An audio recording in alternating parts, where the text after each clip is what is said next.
Queridos amigos, nossas saudações cordiais. É com grata satisfação que estamos aqui de retorno para o canal Raciocínios Espíritas. E o nosso objetivo aqui é produzir mais um vídeo para o quadro Ciência Espírita. O vídeo de hoje falando sobre dor física, psíquica e moral. O que a ciência materialista nos expõe.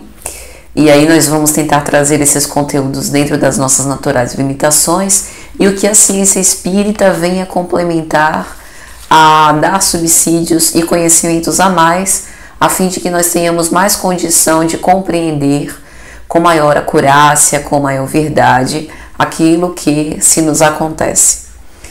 Nós pretendemos, dentro do quadro Ciência Espírita, a ciência espírita, que é essa ciência da observação do mundo espiritual ou do mundo dos espíritos, protagonizada por Allan Kardec, que soube, ao longo da trajetória do seu messianato, empreender esforços no intuito de fazer entrevistas com os espíritos, e essas informações que foram trazidas do mundo espiritual foram condensadas na codificação espírita.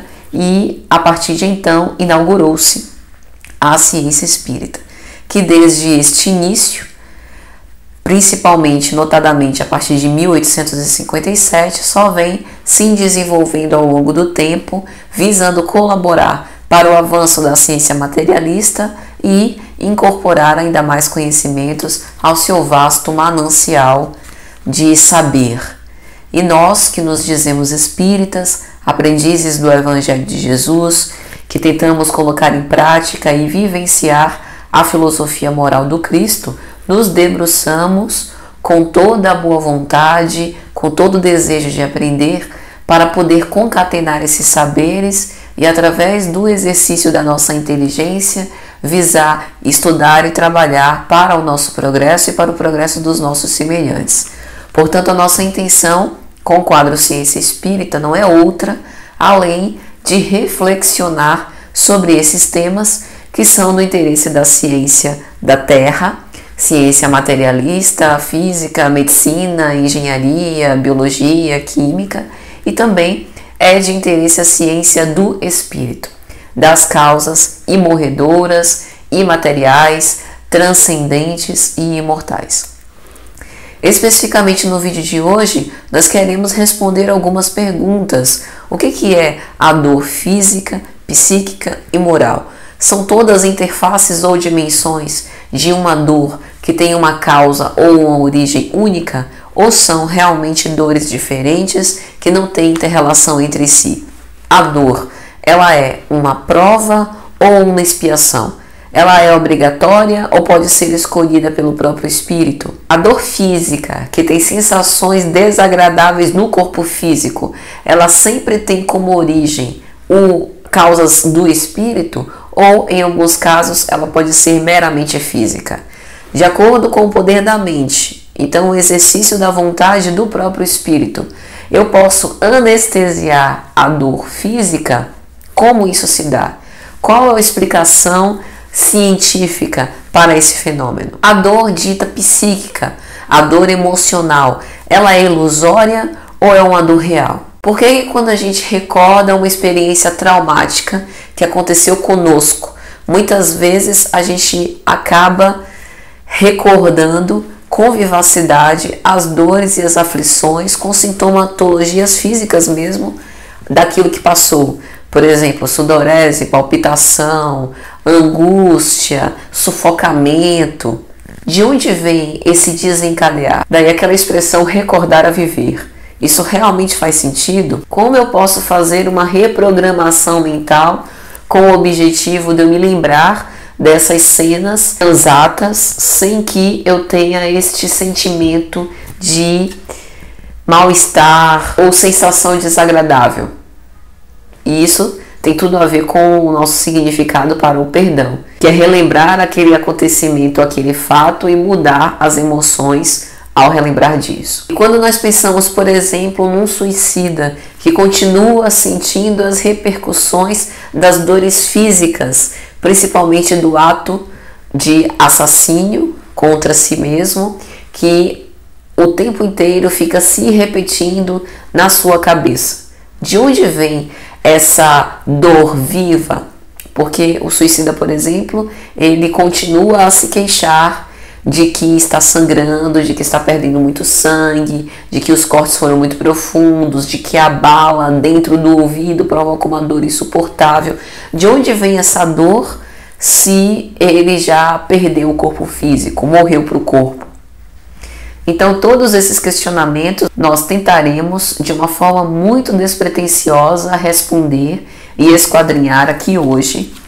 Vamos fazer o máximo para poder atender a esse honroso mistério.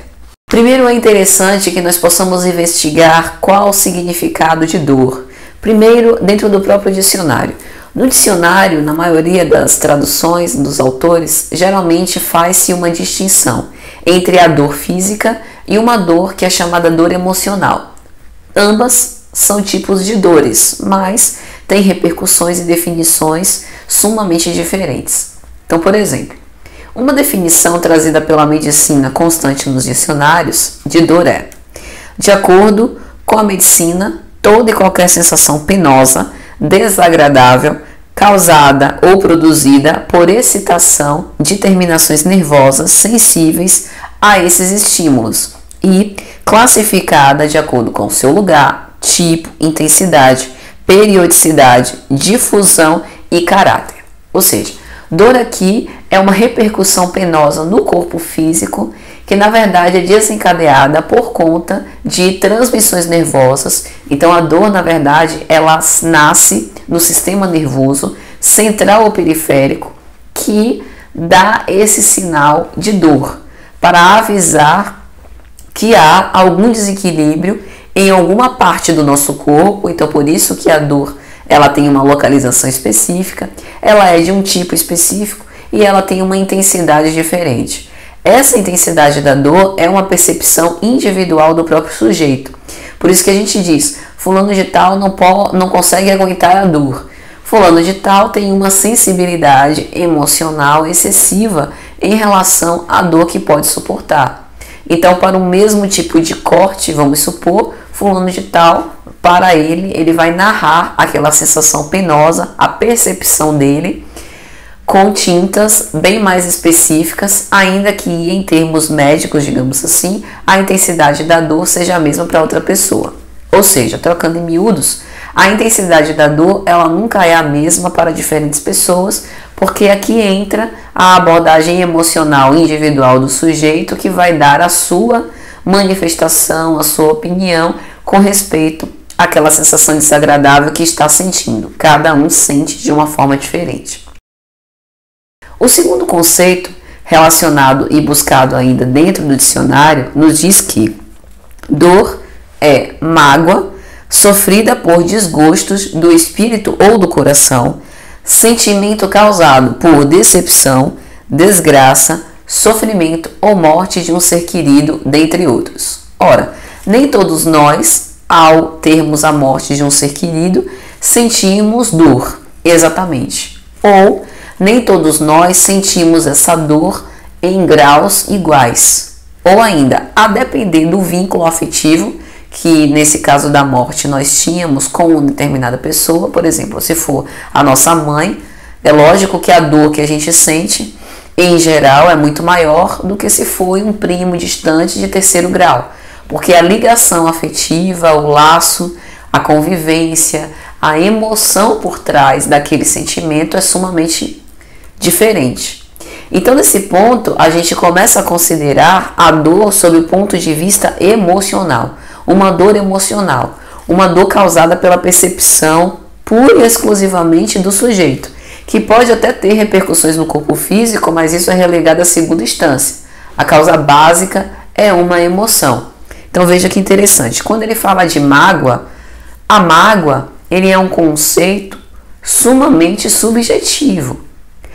Eu posso, por exemplo, xingar alguém.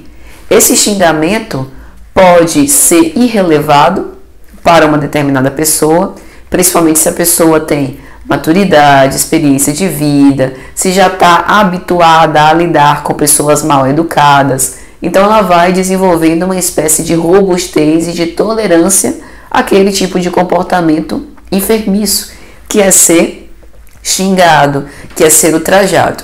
É lógico que ninguém gosta de receber xingamentos, mas entenda, disso a gerar uma mágoa é um passo diferente. Já a outra pessoa, principalmente uma criança, que em geral é mais desprotegida, não tem tanta maturidade, é dependente emocional, principalmente dos pais ou dos seus afetos mais próximos, quando ela recebe um xingamento, aquilo causa um impacto emocional muito grande, porque a referência externa para a criança é uma referência ainda importante de construção da sua própria personalidade.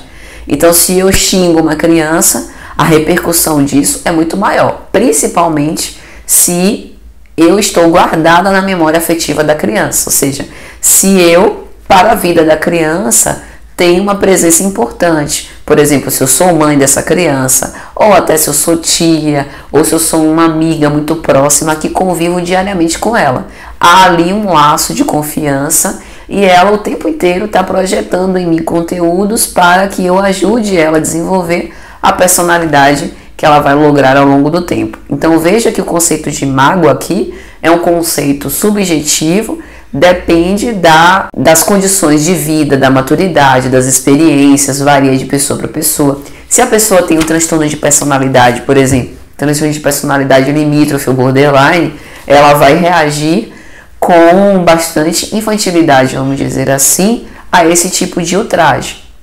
Então há aqui diversas considerações. Então a gente começa a chegar nessa dor que não é uma dor meramente física, de sentir queimação, dor, de como se fosse uma faca pontiaguda lacerando as minhas carnes, ardor. Não, é uma dor que é uma dor psíquica, uma dor emocional, que faz parte daquilo que eu sinto. E aí a Sociedade Brasileira para Estudo da Dor, que é membro da Sociedade Internacional para o Estudo da Dor, International Association for the Study of Pain, IASP, ela dá uma definição que mistura as duas, ou seja, a dor ela não é puramente física nem puramente emocional, ela pode ter repercussões mútuas, tanto a dor física tendo repercussões emocionais, como a dor emocional tendo somatizações no corpo físico.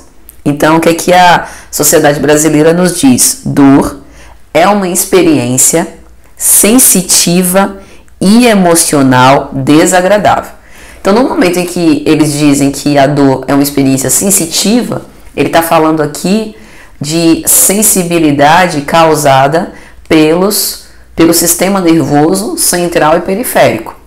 Quando ele fala sobre emocional, está falando da subjetividade daquele que sente a dor. Desagradável associada ou relacionada a uma lesão real ou potencial. No momento em que ele coloca a menção sobre lesão potencial, significa que mesmo que efetivamente aquela lesão não exista, eu posso ter repercussões emocionais. É o que a gente chama, por exemplo, de síndrome do pânico. O fato não aconteceu, mas para mim é como se estivesse acontecendo. É como se eu estivesse sendo constrangida a algo, sendo perseguida, e aí eu sinto todas aquelas questões de ansiedade, palpitação, coração bate mais forte, o sistema nervoso fica em estado de alerta, como se realmente eu estivesse correndo um grande perigo de vida. Então isso é muito interessante, porque a Sociedade Brasileira de Estudo da Dor está ratificando, está garantindo, está considerando que o meu emocional influencia naquilo que eu sinto fisicamente, influencia no meu corpo. Porque no momento em que eu sinto sintomas de ansiedade por algo que efetivamente não existe, é o meu emocional que está desencadeando essa série de sensações. Cada indivíduo aprende a utilizar este termo através de suas experiências anteriores. Então, quando a gente chega, por exemplo, para fazer a triagem em um hospital para ser atendido, vamos supor, a gente chega lá com cálculo renal, sentindo muita dor. Uma das primeiras coisas que o enfermeiro nos pede é que a gente coloque numa escala de 0 a 10 o grau de dor que a gente está sentindo. A gente só consegue fazer isso porque a gente estabelece uma medida com base na nossa experiência de dores. Vamos supor, se eu nunca tive dor alguma, só tenho para mim o parâmetro de dor de parto, é a única coisa com que eu vou comparar essa dor que eu estou sentindo de cálculo renal. Mas se eu sou uma pessoa muito doente, qualquer coisa eu sinto dor, me arranho, me corto com papel, é lógico que eu vou extrapolar ou vou exagerar no grau de dor com base nas minhas próprias experiências. Então aí a gente chega na primeira pergunta. Afinal, a dor é uma prova ou é uma expiação? Todos nós sabemos que estamos encarnados por hora na Terra, que é um planeta de provas e expiações. Então nós não estamos aqui para o nosso deleite. Nós ainda não fazemos parte de uma psicosfera de mundos de regeneração ou mundos superiores, porque ainda trazemos enfermidades morais que precisamos transformar em virtudes à custa do nosso esforço pessoal. Isso significa que nós estamos aqui com cargas, com débitos que contraímos perante a lei em existências pregressas. E ainda nessa própria existência, com certeza, cometemos delitos e nos afastamos da execução da lei divina, aumentando a nossa carga já pesada. Então a dor, ela é um instrumento de iluminação, visando aqui apenas a parte do espírito. Se o espírito ele está submetido à lei de progresso e ele avança sem cessar, a dor é necessária com o objetivo de que ele seja impelido a progredir. É como aquele aguilhão que está o empurrando para frente. É como uma dose de encorajamento, na base da força, mas acaba funcionando assim. Então, a dor sendo uma prova ou expiação, depende da experiência individual. Por exemplo, quando nós recorremos ao Novo Testamento, no Evangelho de João, capítulo 9, versículos 1 e 10, Jesus caminhava e viu um homem que era cego de nascença. E aí os seus discípulos que se acercaram dele lhe perguntaram: Mestre, aquele homem é cego de nascença por causa dos seus próprios pecados ou por causa dos pecados dos seus pais? E Jesus lhes diz: nem uma coisa, nem outra. Ele é cego de nascença para que nele se mostre o poder de Deus. Ou seja, ali ele tinha abraçado uma prova que não era uma prova necessária para a sua reparação, ou seja, ele não estava constrangido a executar, o que seria uma expiação, mas foi uma prova que ele abraçou, que ele não tinha débitos e, portanto, ele não precisava abraçar, mas o fez para mostrar o poder de Deus. E o que significa exatamente mostrar o poder de Deus? Ora, se o móvel é a evolução e a dor é esse aguilhão que nos leva para frente, o fato de eu me submeter a uma prova desnecessária, mas optar por ela, vai me fazer avançar cada vez mais rápido, porque a evolução ela é incessante. Há diversos graus aqui de evolução e, sobretudo, de pureza. Mesmo entre os espíritos puros, há diversas gradações. E aí Jesus continua: nós temos de fazer as obras daquele que me enviou enquanto é de dia. E eu achei essa expressão muito preciosa. Nós temos que fazer as obras daquele que me enviou enquanto é de dia. Ou seja, nós temos um vasto caminho a galgar para a execução plena da lei divina.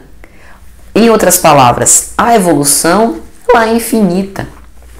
Então nós temos ainda muito trabalho a se fazer.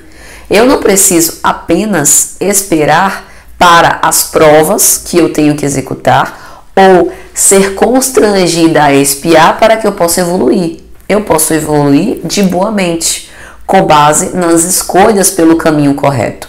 Isso é aproveitar a oportunidade enquanto está de dia, porque enquanto está de dia nós somos abençoados com a luz do discernimento, com a luz do conhecimento, com a luz da razão, com a luz da sabedoria. E quando está de noite, são as trevas. A gente precisa ser constrangido e compelido a andar, sem o concurso da nossa boa vontade. Então é bom a gente aproveitar a nossa boa vontade para que a gente possa progredir o máximo que a gente puder.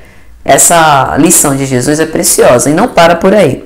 Ele diz: a noite desce e todo o trabalho para. Aqui ele faz uma analogia ao próprio dia a dia mesmo, dos trabalhadores comuns.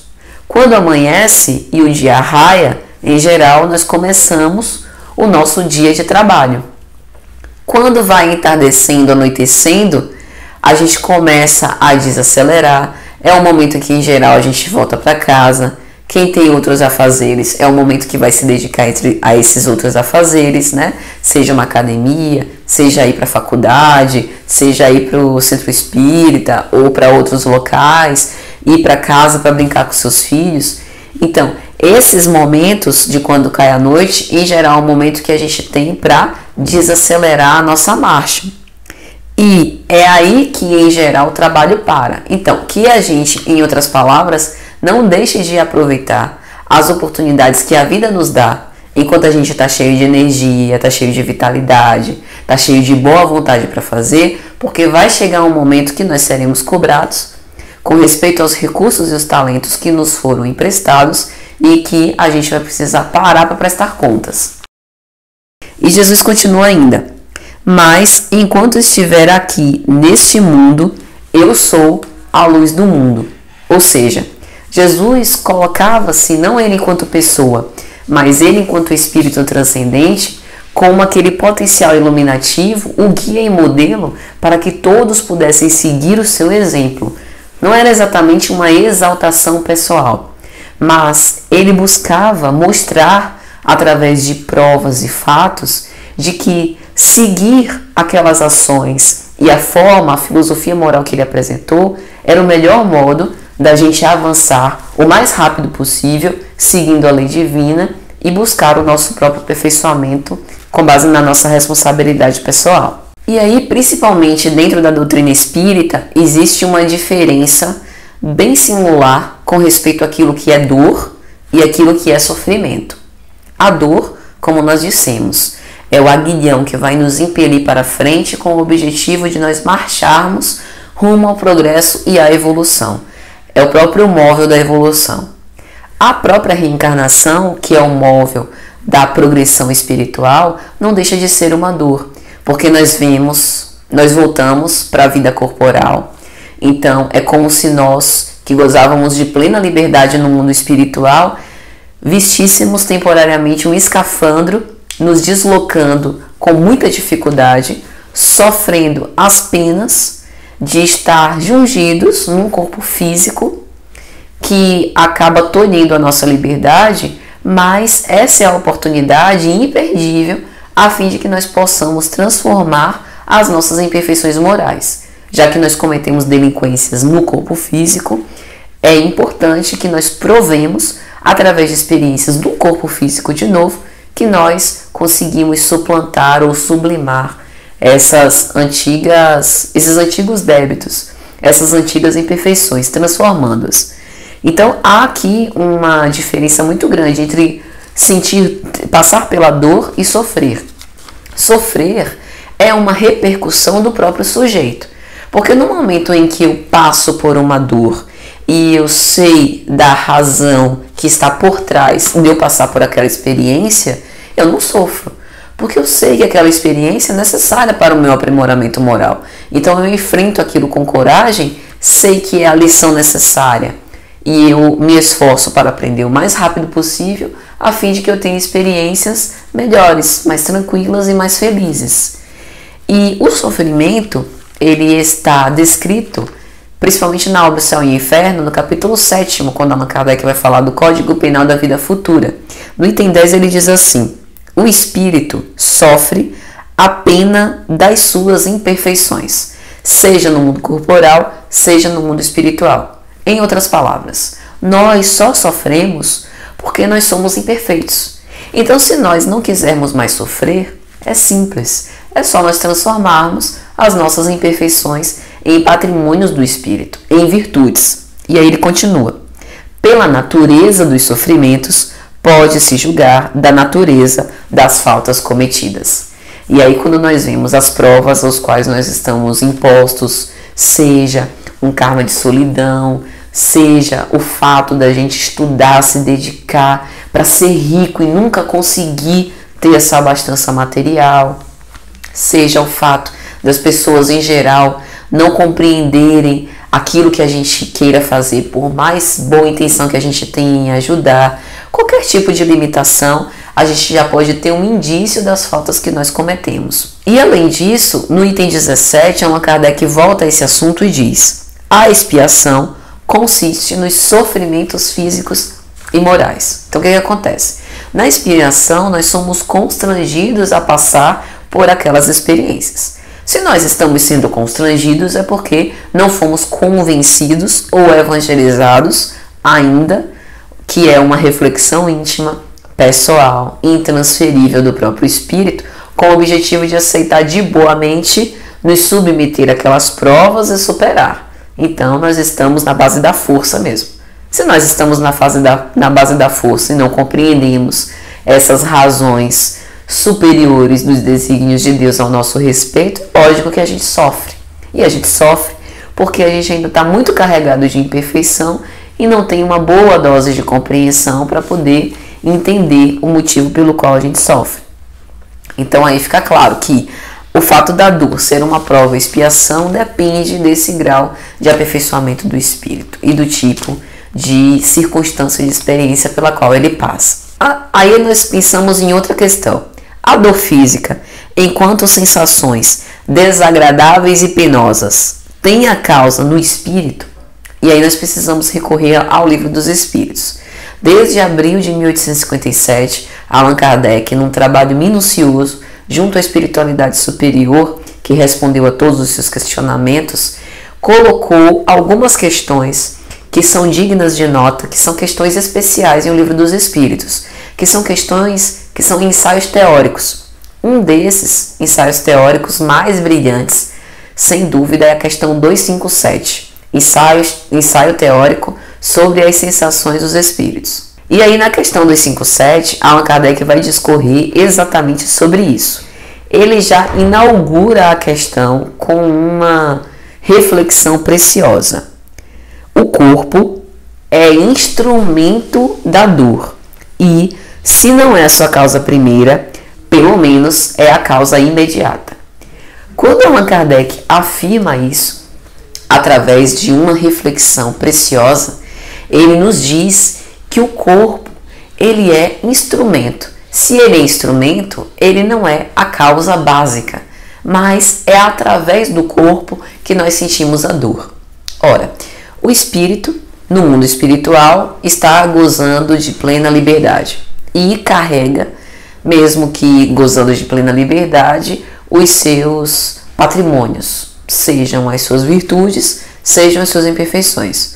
Acabamos de falar de um item do Código Penal da Vida Futura que traz que o espírito ele sofre sobre as imperfeições que ele carrega, seja no mundo corporal, seja no mundo espiritual. Por quê? Porque o espírito é uma grande antena psíquica radiante. Aonde ele vai, há uma psicosfera indissociável à existência daquele espírito. Então nós, através de um estado de consciência paradisíaco ou infernal, vamos carregando e vamos plasmando ao redor dos nossos passos a nossa psicosfera, como que está estruturada a nossa casa mental. O espírito não morre jamais. Então essa mente fecunda continua tendo essas suas emanações e essas suas construções psíquicas aonde quer que ele vá. O que acontece quando o espírito retorna ao mundo corporal? Ele habita um corpo, fica preso a um ergástulo carnal. Esse corpo físico tem terminações nervosas comandadas por um sistema nervoso central periférico. Por sua vez, o sistema nervoso central periférico não é autônomo, ou seja, a glândula cerebral, né, que faz as suas emanações, secreta hormônios, ela não é autônoma. Isso não é gerado dela, por ela, para ela mesma. Nós sabemos que há uma mente que é uma expansão muito dimensional, muito maior e que vai além dos limites do corpo físico, da glândula cerebral, do sistema nervoso, que comanda, através da vontade e das emoções do espírito, os desdobramentos que nós vamos ter no corpo físico. Então, na realidade, toda dor, ela precisa começar neste governo mental. A dor, ela precisa começar na mente do espírito, porque de outra forma não haveria razão da gente equacionar esse entendimento aqui de Kardec. Se o corpo é um mero instrumento, instrumento de quem? Instrumento de uma ação maior, superior, que o governa. E essa ação, sem sombra de dúvida, é a mente.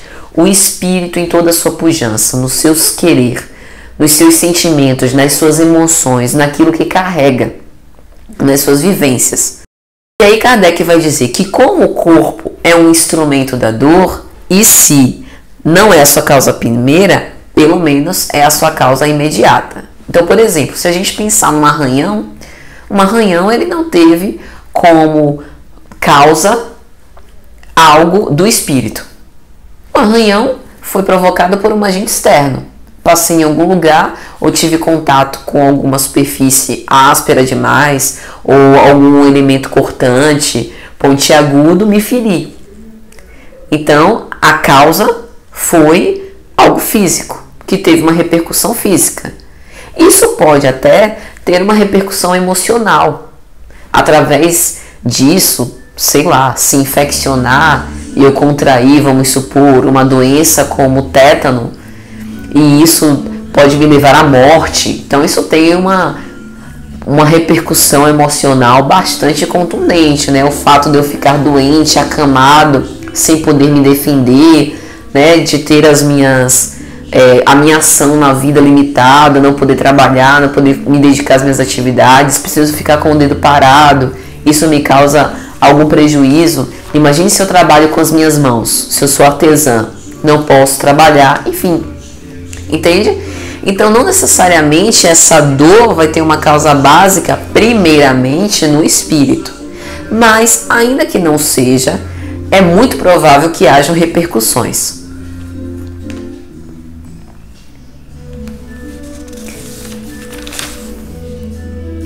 Aí nós precisamos fazer uma distinção entre dores. E essa distinção não é nossa. É trazida pelo próprio Ministério da Saúde. Existe uma dor chamada de dor nociceptiva e dor neuropática. A dor nociceptiva são essas dores, digamos assim, mais diretas, causadas por um arranhão, ferimento de bala, ferimento de algum elemento pontiagudo, um tiro, algo assim. As dores neuropáticas fazem parte de uma disfunção do sistema nervoso. É aquela dor, por exemplo, do nervo ciático que irradia para a perna toda, é uma dor de queimação, é uma dor de formigamento, que é uma disfunção desse sistema nervoso. É interessante essa distinção entre as dores porque, por exemplo, a dor nociceptiva ela pode ser tratada com bastante eficácia pelos analgésicos mais comuns, mas a dor neuropática não. Em geral, a dor neuropática, mesmo com analgésicos fortíssimos, não é aplacada. E deve haver uma razão para isso. Deve haver uma razão mais profunda. Por que para alguns tipos de dor o analgésico consegue cuidar e para outros não? Será que tem a ver com a emoção do sujeito? Será que é porque ela tem raízes mais profundas, nascidas no próprio espírito, que é essa mente atuante? Ainda que o outro não queira, porque nós, de livre e espontânea vontade, pelo menos se não sofremos de nenhuma patologia psiquiátrica, não vamos querer sentir dor. Mas muitas vezes essa dor emocional pode ter origens morais. Uma culpa, um remorso, que fica lá no nosso inconsciente, que para nós é intangível no estado de lucidez e de vigília, mas que está lá. E esses são os débitos que quando nós voltamos à vida, nós acabamos trazendo e resgatando. E isso é muito difícil da gente realmente analisar. Quando a gente pensa, por exemplo, na histeria, a histeria ela foi muito dogmatizada por Freud. Quando ele começou a desenvolver os seus estudos psicanalíticos e principalmente depois da experiência que ele teve no hospital, manicômio, com as histéricas, principalmente femininas, Freud a princípio achou que aquela histeria era uma síndrome do útero que não era devassado.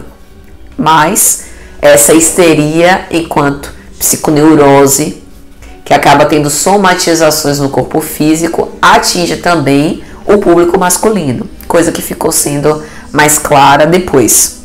A histeria ela não faz parte hoje do DCM-5, porque ela foi substituída por diversas repercussões e desdobramentos de outros quadros que são considerados como partes daquilo que é histeria. Por exemplo, depressão aguda, síndrome do pânico, fibromialgia, tudo isso parte dessa causa emocional que tem repercussão física, somatização, dores, que a medicina não consegue responder.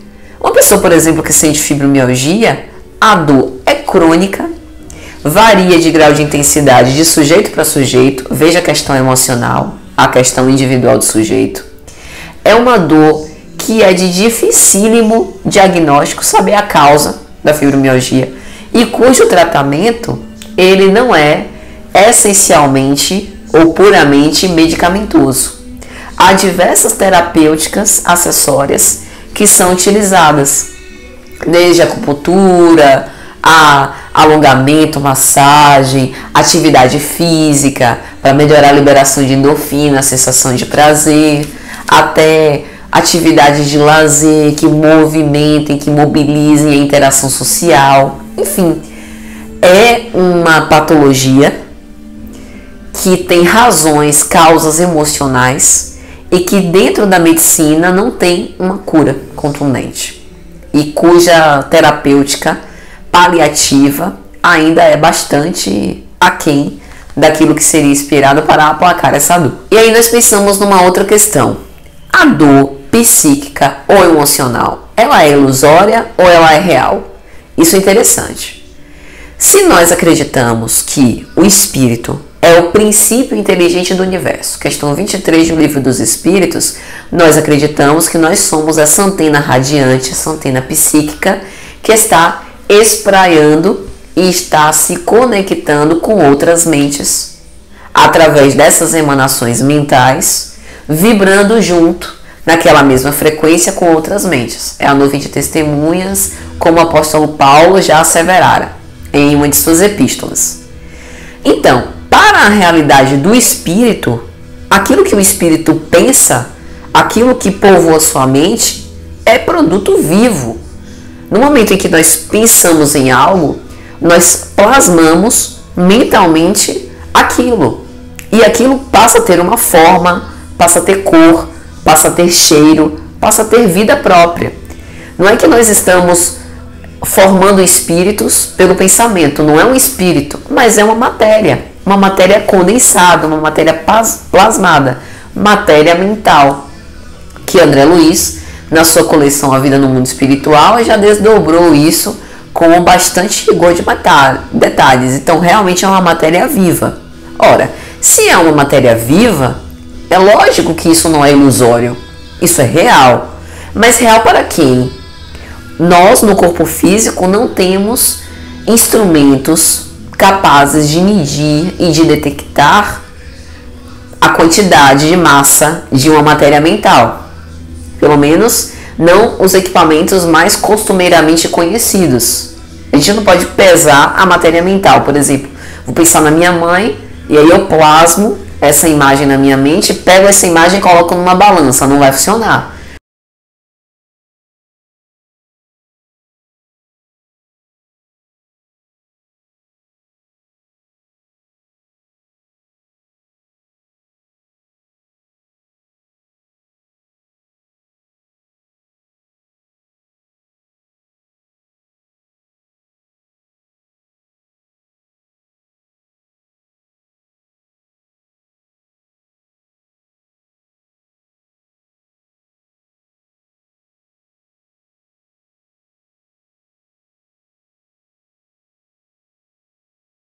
porque a gente está falando de matérias com características fluídicas sumamente diferentes.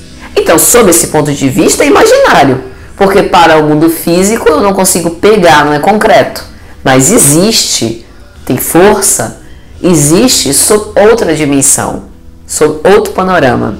Então isso é muito importante da gente pensar. É por isso que ninguém morre, porque nós, enquanto espíritos, princípio inteligente, continuamos pensando. Mesmo quando dormimos, continuamos em funcionamento. A nossa mente, ela não cessa jamais, não se extingue nunca, né? Então isso é interessante. E aí a gente começa a pensar, ok, nossa mente, ela não morre jamais, e aquilo que nós pensamos torna-se real para ela. E o perispírito? O perispírito é um laço que une o nosso espírito ao corpo físico. E essa união, como é mesmo essa união? Os canais perispiríticos são canais de energia. Essa união é uma união magnética, uma espécie de acoplamento. Isso significa que no momento em que meu perispírito une qual um laço o meu espírito ao meu corpo, o que eu sinto no corpo tem repercussões no meu espírito e vice-versa. O espírito comanda o corpo. E na questão 257 ainda, Allan Kardec vai dizer: além dessa definição, que o perispírito é o laço que une o corpo ao espírito, o perispírito também pode ser considerado o agente das sensações externas. Isso significa que as sensações do meu corpo físico têm uma repercussão no meu espírito. E é por isso que quando a gente vê, por exemplo, na literatura espírita, as mentes viciosas intuindo as pessoas a julgarem para que elas possam se comprazer e sentir aquele mesmo prazer que sentiam quando estavam no corpo jogando. Quando elas comperem as pessoas à gula e passam a se nutrir daqueles fluidos devidos a essa gula, a sexolatria, e passam a se nutrir desses fluidos através do vampirismo. O que é exatamente isso? É porque o corpo está tendo repercussões, ainda que sejam repercussões viciosas, do espírito. E esses espíritos desencarnados, que também carregam essas imperfeições e esses vícios, sentem pela privação de não terem mais à sua disposição a oportunidade de estar no corpo para estar experimentando isso. Padecem da falta e impelem outras pessoas ao vício a fim de que elas possam se satisfazer através dessas repercussões, espírito a espírito. Veja que coisa formidável. Como para o vício, também para as coisas boas. Quando nós nos dedicamos a uma literatura edificante, a uma conversa construtiva, quando nós nos dedicamos a fazer manifestações de afeto para com os nossos amigos e familiares, quando nós somos envolvidos por uma atmosfera de amor, nós sentimos essas repercussões emocionais diretamente no nosso espírito. Quando nós estamos dedicados a estudar um assunto, enfim, observe como nós temos esse grande potencial de converter a nossa vida em plena utilidade e muitas vezes não fazemos de acordo com a nossa vontade mal dirigida. E aí ele vai dizer, sem o corpo, essas manifestações, essas sensações, elas ficam generalizadas. Por quê? Com o corpo físico, os meus plexos sensoriais, nervosos, eles estão direcionados e diretamente conectados com órgãos específicos no corpo físico. Quando eu não tenho corpo físico, eu vejo com todo o meu perispírito. Eu ouço, eu sinto com uma sensação generalizada, porque não está centralizada em órgãos específicos.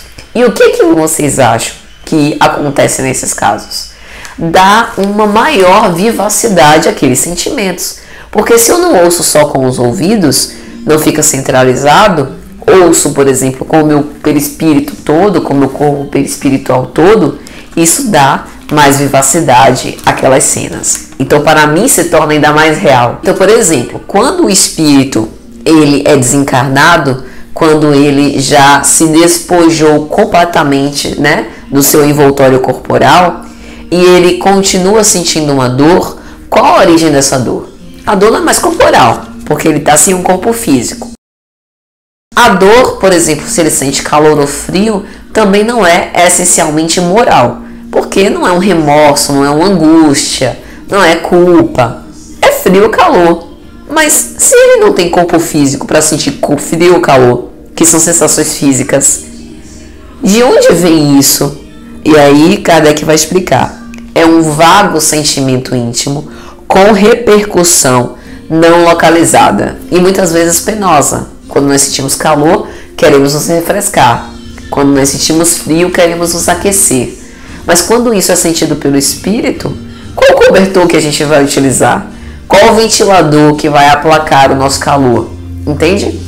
Então, nesse caso, quando nós estamos despojados do corpo físico, essas sensações, elas são oriundas de um sentimento íntimo que ficou em alguma lembrança.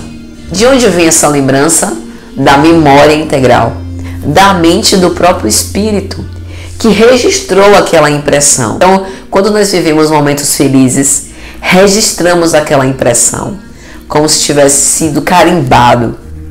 Aquela impressão, todas as vezes que nós voltarmos à memória e relembrarmos aquela cena, nós voltaremos com aquela sensação extraordinária, novamente, né?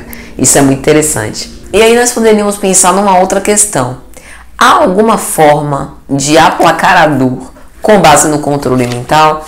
Porque se nós dissemos que é a mente que governa, né, os nossos centros vitais, os plexos nervosos, o sistema nervoso, ora, pela ação da mente eu posso me concentrar e não sentir dor, ou pelo menos diminuir esse limiar de dor? Essa é uma pergunta interessante, porque se nós realmente estamos convictos de que a mente governa o corpo, nós precisamos acreditar que a mente é capaz de utilizar o corpo como instrumento. É lógico que nós não vamos deixar de nos ferir, mas pelo menos nós podemos canalizar aquela atenção para outro lugar, esquecendo um pouco da dor e que aquilo não nos cause uma repercussão tão negativa. Por exemplo, quando nós estamos doentes ou sentindo alguma dor e quando somos pequenos, o que em geral nossa mãe nos faz? Faz com que a gente se distraia brincando com alguma outra coisa ou vendo uma outra coisa para que a gente tire o foco daquilo ali. No momento que a gente tira o foco, a gente direciona a nossa mente para se dedicar a apreciar outras coisas e esquece da dor. E a gente tem a impressão que essa repercussão, essa agudeza, de fato diminuiu. Então isso é muito interessante. Então aqui nós estamos falando sobre duas coisas diferentes. Uma é essa, de eu direcionar minha atenção para outros pontos, com o objetivo de diminuir a atenção à dor. E a outra é uma ação magnética que a mente pode, se quiser, direcionar para poder fazer uma espécie de afrouxamento dos pequenos laços que ligam o perispírito àquela parte pontual do corpo. Como? Quando Allan Kardec, o Livro dos Espíritos, vai abordar em Emancipação da Alma, fala sobre catalepsia e letargia, na questão 424, ele coloca uma nota em que ele vai dizer o seguinte: a catalepsia, que é essa impressão de que partes do corpo ou zonas inteiras do corpo têm a aparência da morte, mas sem que na verdade o seja.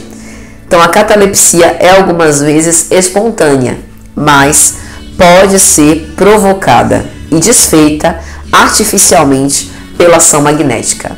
Mesmer, Franz Anton Mesmer e seus discípulos, como por exemplo Marquês de Puységur, eles utilizaram largamente esses conhecimentos de eletricidade animal ou de magnetismo para, por exemplo, através da hipnose, promover um analgésico às dores, fazendo com que através do controle da mente o ser pudesse controlar a sua impressão da dor. Então, de fato, pela ação magnética, nós podemos lograr essa espécie de anestesia. Por que isso acontece? Agora pensando em termos de ciência espírita, como explicar isso? Ora, se os laços perispiríticos que ligam o espírito à matéria, ao corpo, são laços ou liames magnéticos, fluídicos, é lógico pensar que se eu puder controlar esse tipo de ligação, afrouxando mais esse laço ou apertando mais, tanto com mais vivacidade, com mais intensidade, eu vou ter a repercussão da dor que eu sinto no corpo e no espírito, e vice-versa. É lógico pensar nisso. E aí, meus amigos, nós também temos que pensar com respeito à dor moral. Já falamos um pouco sobre a dor física, que é essa dor que acomete o nosso corpo. Falamos sobre a dor psíquica, que é a dor emocional, a dor do sujeito. E isso nos dá uma grande diferença em relação a limiares de percepção de dor, etc. E agora nós precisamos falar sobre dor moral. Como que a gente pode definir o que é a dor moral? Moral vem da nossa capacidade de discernir aquilo que é certo e errado. A partir do momento que nós somos criados e que foi estruturada a nossa consciência, nela foi depositada as leis de Deus. A partir daquele momento, nós passamos a utilizar o nosso livre-arbítrio para fazer escolhas. E essas escolhas foram e são respeitadas pela espiritualidade superior. Porque se nós temos ao nosso acesso, na nossa consciência, as leis de Deus, significa que nós só nos afastamos delas porque utilizamos a nossa vontade.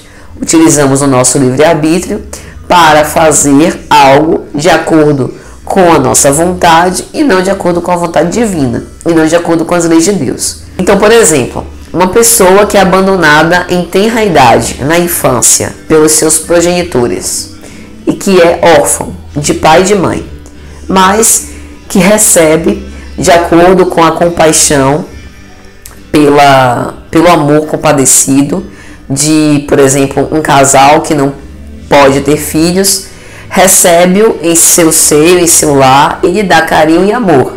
Mesmo que não sejam os pais biológicos, mas ele recebeu o carinho de pessoas que se compadeceram e que desenvolveram um afeto profundo por ele.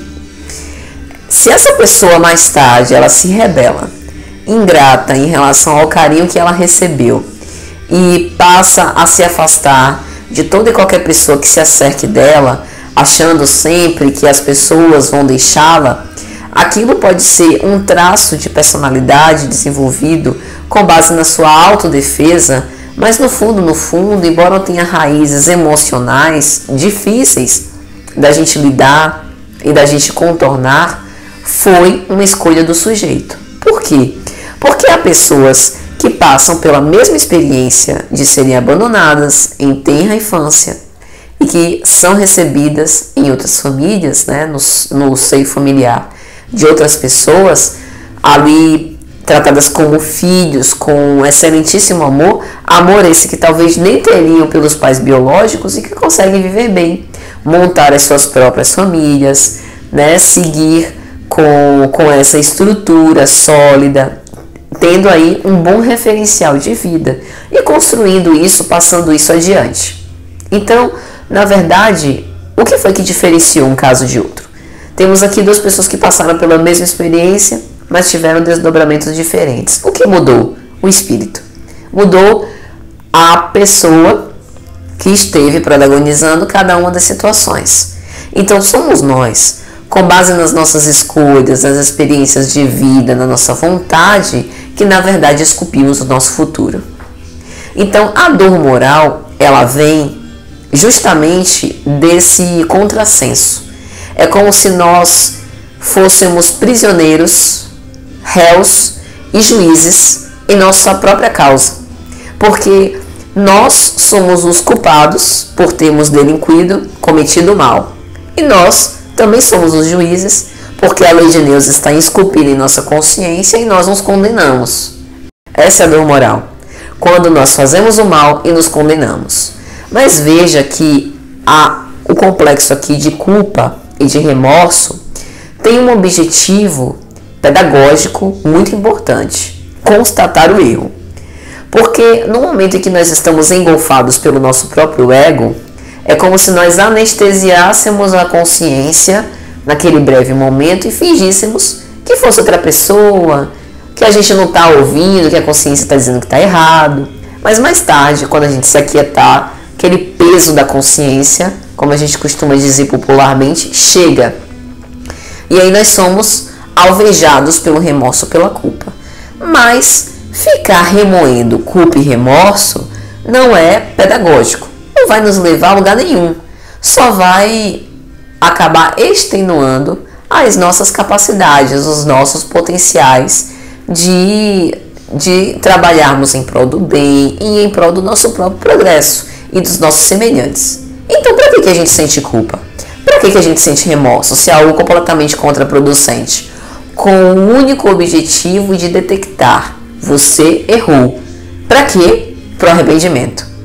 Quando Allan Kardec vai estruturar o Código Penal da Vida Futura, ele vai enumerar 3 passos com o objetivo do ser se retratar perante a lei, né? Ficar quite com a divindade. O primeiro deles é o arrependimento. Depois, a expiação.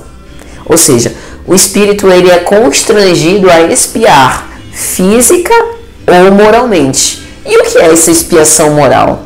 É passar pela dor de ser atingido naquilo que para ele é de maior importância. Então, por exemplo, quando a gente falou de karma de solidão, o que é karma de solidão? A pessoa tenta se casar, constituir a sua família e nunca dá certo.